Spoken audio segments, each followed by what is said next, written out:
In Western business culture, professional value is loud. You prove your competence by speaking up, pitching ideas with energy, and putting your unvarnished opinions directly on the table. So when a confident Western professional walks into a boardroom in Tokyo, the immediate instinct is to run that exact same playbook. You deliver the pitch of your life. The slides are sharp, the delivery is flawless, and you leave absolutely nothing unsaid to a room full of attentive coworkers. The operating theory here is simple. Your contribution to the team is measured exactly by the volume and clarity of the words you speak out loud. But instead of immediate debate or a round of questions, you are met with silence. That initial rush of adrenaline drains away, replaced quickly by an awkward, creeping confusion. You start wondering if you offended someone or if you missed a critical detail in the brief. Look closely at the room, though. Your coworkers are exchanging subtle glances. They aren't dismissing your ideas, and they aren't angry. They are communicating right now, just on a frequency you haven't tuned into yet. The slides were translated perfectly.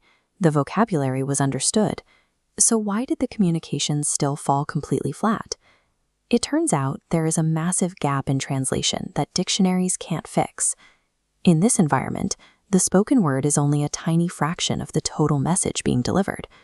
Later that day, away from the boardroom, a Japanese coworker pulls you aside for a private conversation to explain what happened. They introduce a concept deeply ingrained in Japanese society, Kuuki wo Yomu.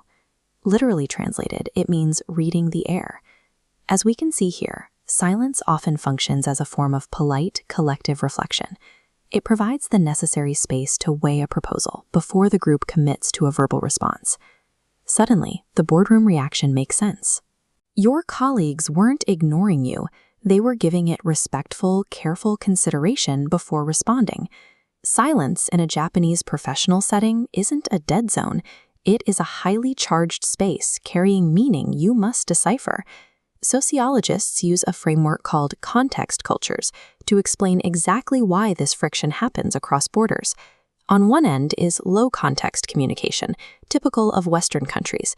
Here, meaning is packed entirely into spoken words.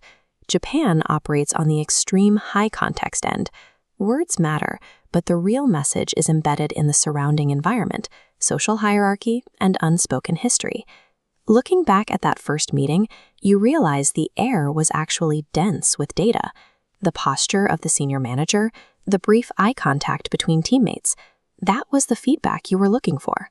To communicate effectively here, you must shift your attention away from the mouth of the speaker and start observing the entire ecosystem of the room. The next time you step into that meeting room, your approach is completely different. You present your idea, and then you sit back and observe. Instead of filling every pause with more data to prove your worth, you start practicing the art of listening to the things that are left unsaid. By waiting for the air to settle, you notice a shift. You catch a colleague's subtle head tilt and realize they need more data. Or you see the senior manager's slight nod that signals internal approval. You're now navigating the room's unspoken consensus in real time. Reading the air stops feeling like an impossible guessing game. You recognize it for what it is, a rich, layered method of connecting with others through careful observation. Effective global leadership involves moving past the literal translation of slides.